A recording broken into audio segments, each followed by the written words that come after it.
The inaugural Strait to the Cape drive began with an 8 a.m. meetup in Port Angeles, a schedule that demanded a borderline insane pre-dawn launch for those of us from the east side of the Sound. I rolled out at 4:50 a.m., in full darkness, to catch the first Edmonds-Kingston ferry of the day.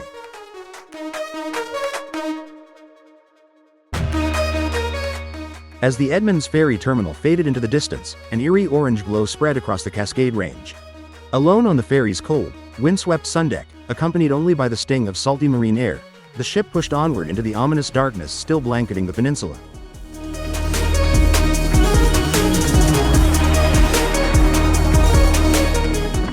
The timing couldn't have been better. Just as we docked in Kingston, the rising sun finally broke over the sleepy waterfront town. Within minutes, the cars rolled off the ferry and headed their separate ways, each driver eager to trade ferry decks for open roads once again. By the time we rolled out of town, it finally felt like a proper early morning.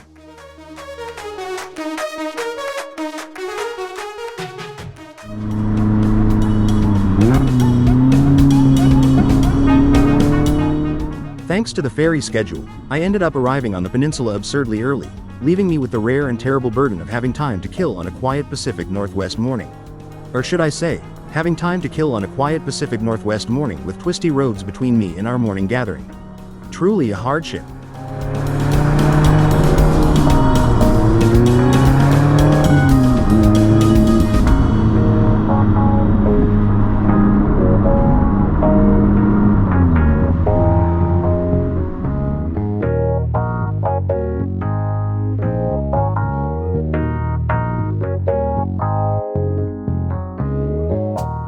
I am decidedly not a morning person, but every now and then the universe puts on a sunrise so spectacular it almost makes me willing to forgive the alarm clock.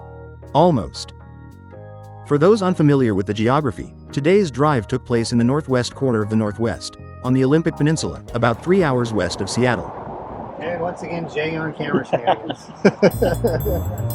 I'm okay. Yeah, it's the housing that it degrades over time. Yeah. So you got to replace them with things that are like $800. I preferred like the NBs a lot, and then I got an NA, and then now I kind of prefer my NA a little bit more. Just maybe that's just I own one. That's probably why. I prefer not eating my knees as I drive. It's like Thomas is here. Hey, all generations represent. In a lowering. Yeah. Yeah. I don't need that. No, I'm fine at the moment with the way that it is, but maybe. I'm the red one in the front. Okay. Red ones, there's too many red ones.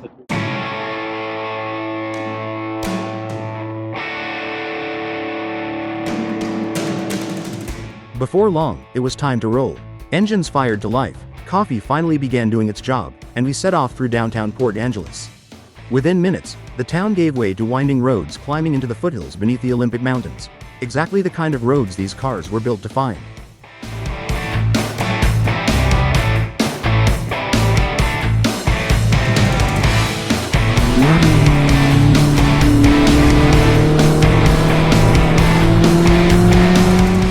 Oh no, almost right off the bat, a problem. Did we just get stuck behind a slow-moving roadblock? Nice. We even got a peace sign as we motored past. Everybody loves Miatas. Or at the very least, they recognize a group of tiny sports cars having the time of their lives. In all seriousness, plenty of folks kindly pulled over throughout the day to let our group pass, which was genuinely appreciated.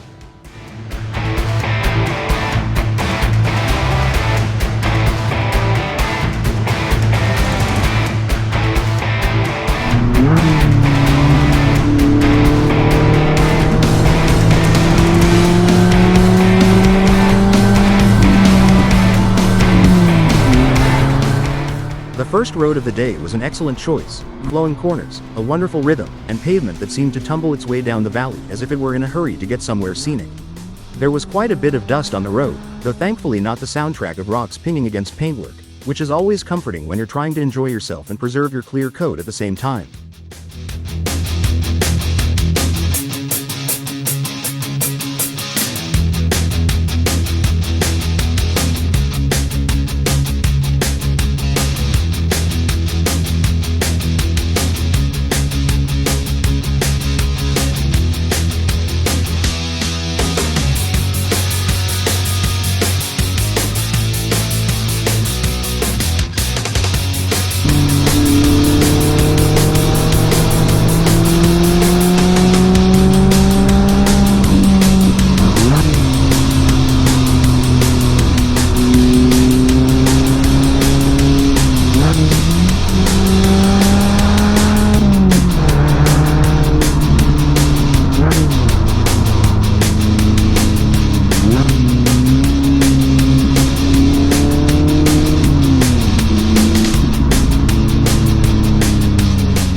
As the road dropped in elevation and the accompanying creek joined up with the Elwha River, we rejoined US 101 and headed west toward Lake Crescent.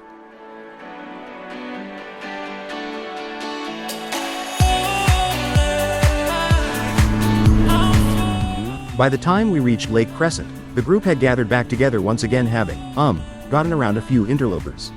From there, we cruised along the shoreline, soaking in the stunning views of this glacier-carved valley tucked within Olympic National Park.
See? Another wonderfully considerate driver pulling over to let us pass.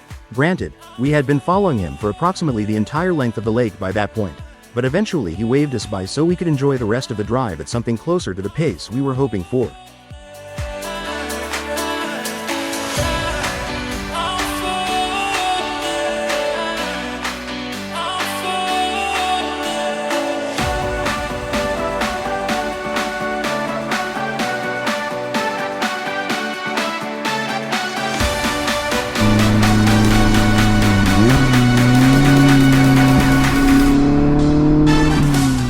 At more than 600 feet deep, Lake Crescent is the second deepest lake in Washington and is famous for its remarkably clear blue water. Steep, evergreen-covered ridges rise sharply from the shoreline, surrounding the lake as it stretches for more than 8 miles. Eventually, though, the road carried us beyond the lake and farther west before turning north, climbing over the mountains toward the shores of the Strait of Juan de Fuca.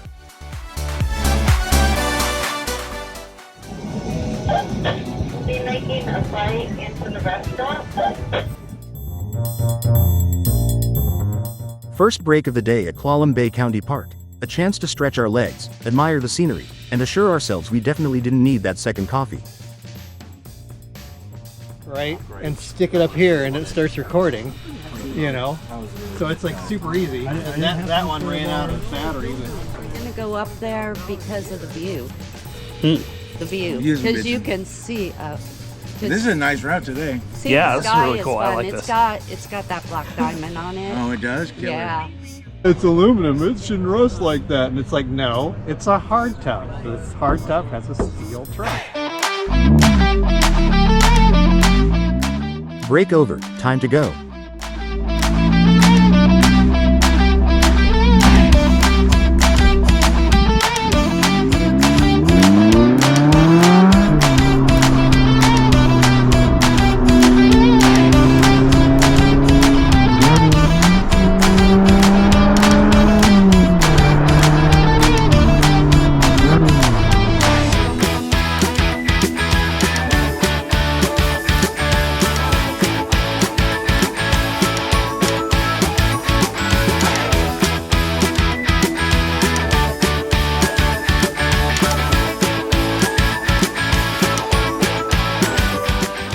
The drive out to Neah Bay traced the rugged coastline along the Strait of Juan de Fuca, with Vancouver Island visible across the water in the distance. The road itself was a wonderfully scrappy affair, tight twists and turns stitched together by pavement in various stages of repair, evidence the county maintenance crews were engaged in ongoing negotiations with the coastline. Steep cliffs, rocky shoreline, and a steady parade of sightseers at the many pullouts kept us company the entire way out.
By the time we rolled into Neah Bay, everyone was more than ready for lunch.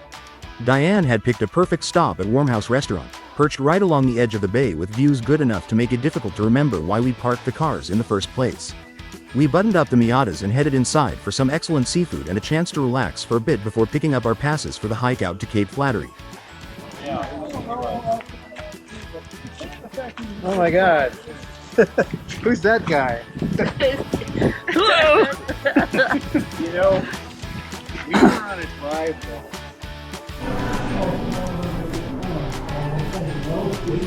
Chimed in on that when I talking about the passes. I was like, they're not going to feel shit like this stuff.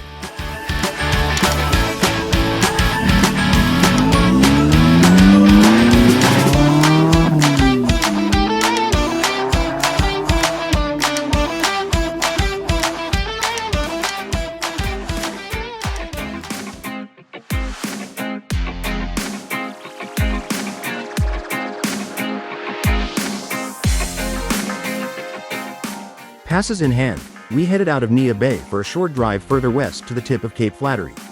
The road passed through the low-lying valley along the Wash River Delta before climbing up the Pacific face of Cape Flattery, twisting through clear cuts before plunging back into dark woods out to the head of the hiking trail.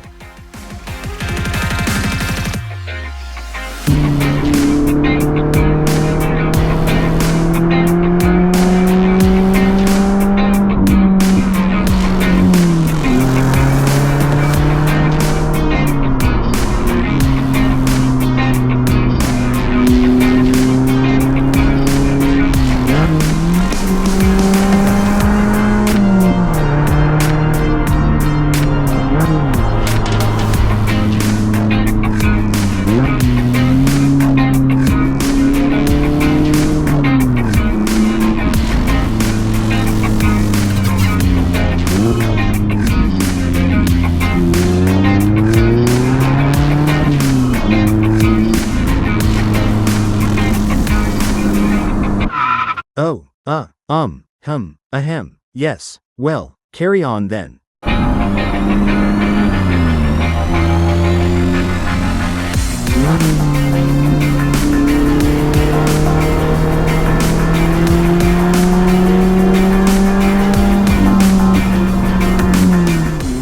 The drive out to Cape Flattery was a nice reward, an invigorating glide along twisting two-lane pavement beneath a dense coastal canopy, where fresh spring leaves flashed an almost suspiciously vivid green through the trees. Barely 15 minutes after departing Neah Bay, we rolled into the trailhead parking lot, where a modest 3/4-mile path dropped toward the rocky bluffs at the water's edge. Our party dispersed with some remaining behind with the cars to relax and chill out, while others disappeared down the trail. Hey Ken, are you going to go for the walk? Probably not. I got a chair for you if you want to sit here with Lou.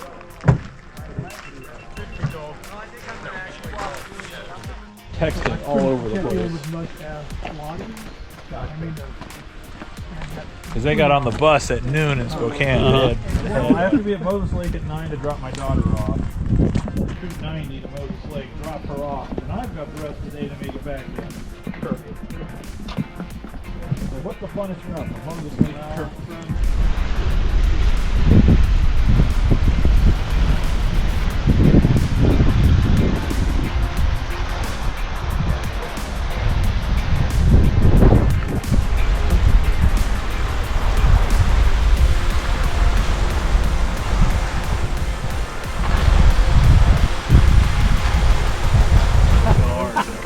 What that Yes.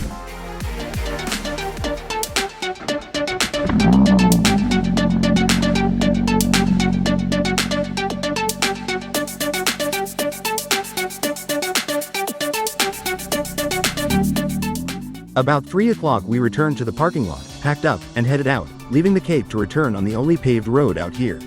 This was the point furthest out on our day's drive, and it was time to start making our way back to Port Angeles. Out here, the isolation feels less like an idea and more like basic geography. There is only Washington State Route 112 leading to Neah Bay, a narrow ribbon of pavement that twists along the coast as though reconsidering itself at every bend, patched and repatched after years of storms and hard weather. Still, the rugged scenery never wore thin, and we admired it just as much on the return journey. Rather than cutting south to US 101, we continued east past Clallam Bay along the coastal road. Though the forest often hid the water from view, the road still traced the shoreline, winding steadily along the peninsula. Now and then the trees opened briefly to reveal the strait before closing again.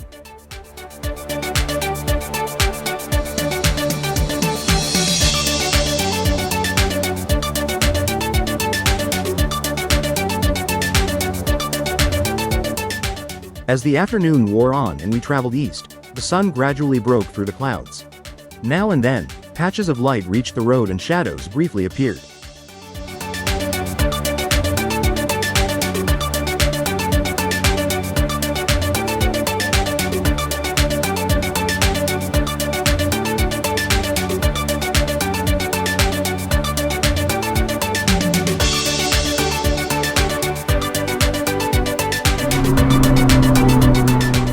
Our earlier luck with cooperative drivers pulling over ran out by the late afternoon.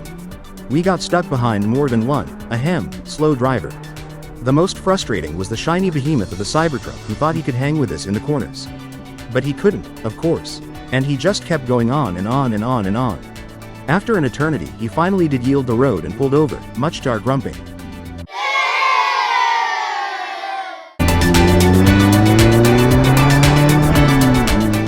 As we neared Port Angeles, I bid adieu to the group and peel off to meet some clients in the area.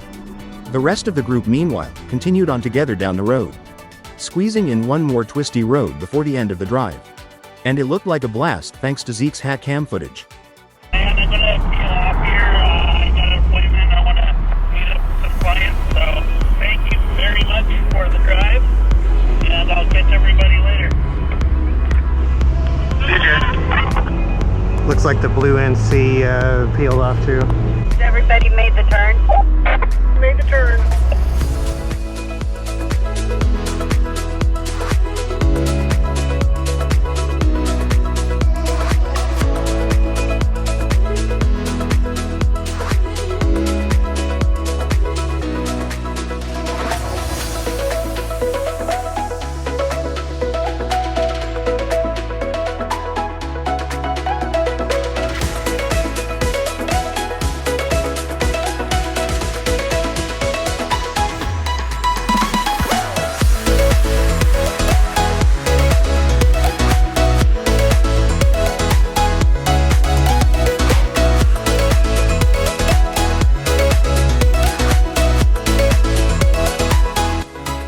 After the run and once everyone had returned to Port Angeles, the group gradually peeled off in different directions as folks headed home.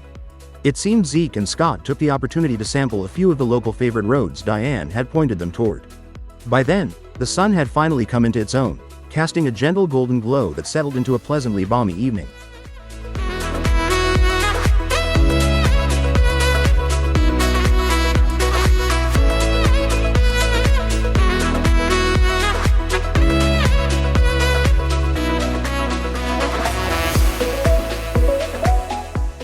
The final stretch of twisties had the two of them retracing a few of our favorite roads from the Gig Harbor Drive.